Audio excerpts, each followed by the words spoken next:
On va passer au trophée collectivité territoriale.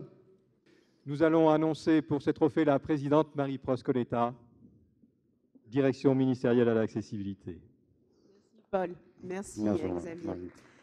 Alors ça fait 3 ans, déjà 3 ans, mais alors cette année, ovation, vous êtes tip-top. Alors, je n'étais pas là pour dire ça, mais je n'ai pas pu me retenir. Je suis heureuse d'être avec vous et d'être sur ce trophée, celui des collectivités. Vous avez nommé beaucoup d'acteurs, mais il me semble qu'il y a un prix essentiel, c'est celui des collectivités.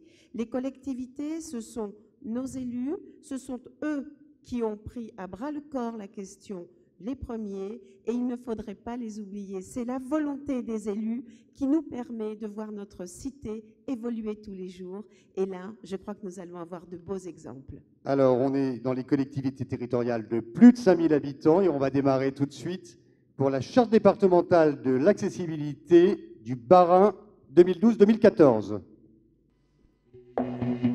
Parfois, la vie quotidienne peut devenir très compliquée. Vraiment très compliquée. Alors imaginez pour une personne à mobilité réduite. Pourtant, il y a toujours des solutions.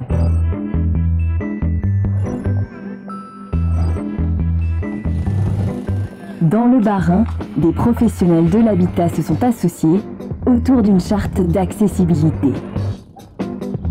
Pour que dans le Bas-Rhin, la vie soit plus simple pour tout le monde.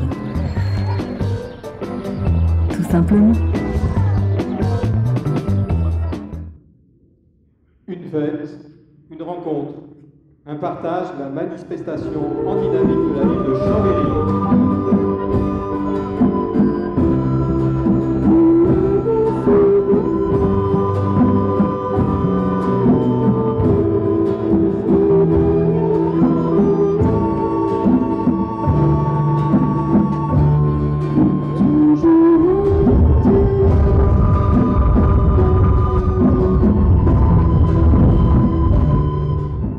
Concertation, c'est très important.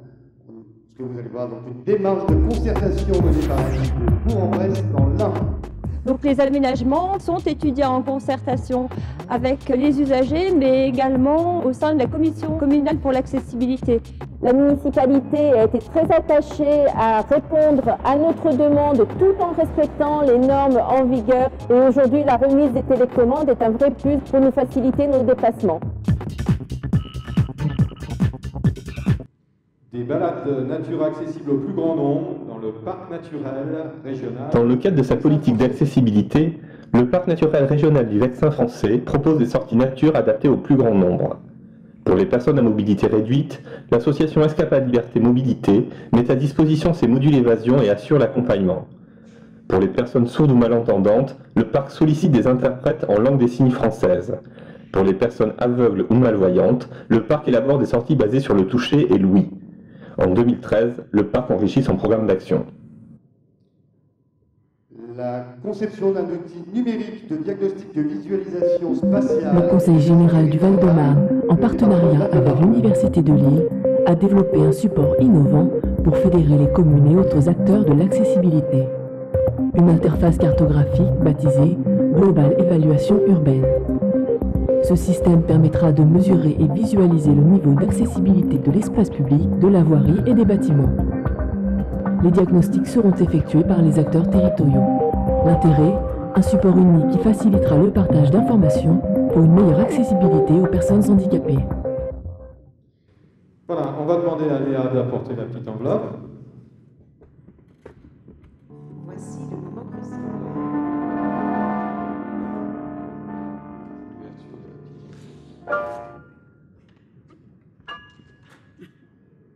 Ça va venir. Eh bien, c'est le parc naturel du Vexin. Parc naturel du Vexin. On les invite à nous rejoindre. Et balade nature. Vous avez 3 beaux dossiers de ville et puis, eh bien là, on a une réussite dans quelque chose de plus novateur, de plus nouveau et la campagne est à tous grâce à vous. Bravo. Et pour remettre ce prix, donc, on va appeler un artiste plasticien qui est à Paris, parce qu'il voyage beaucoup entre New York et Tokyo, et qui fait la chance d'être avec nous ce soir. Je vais appeler Fabien Vercher. Très important, immense même, réparti sur 2 départements, le Val d'Oise et les Yvelines, 99 communes avec un patrimoine naturel et monumental très large, très vaste. Et nous avons voulu que ce patrimoine soit accessible à tous. Donc la politique du parc de Vexin, c'était de rendre, notamment par ces balades, on vient de le voir sur le petit film, la possibilité à toutes les personnes, quelle que soit leur spécificité, de pouvoir découvrir ces trésors d'un parc qui est à 30 km de Paris. Voilà ce que nous avons voulu faire. Merci. Un petit mot, Fabien, sur votre activité.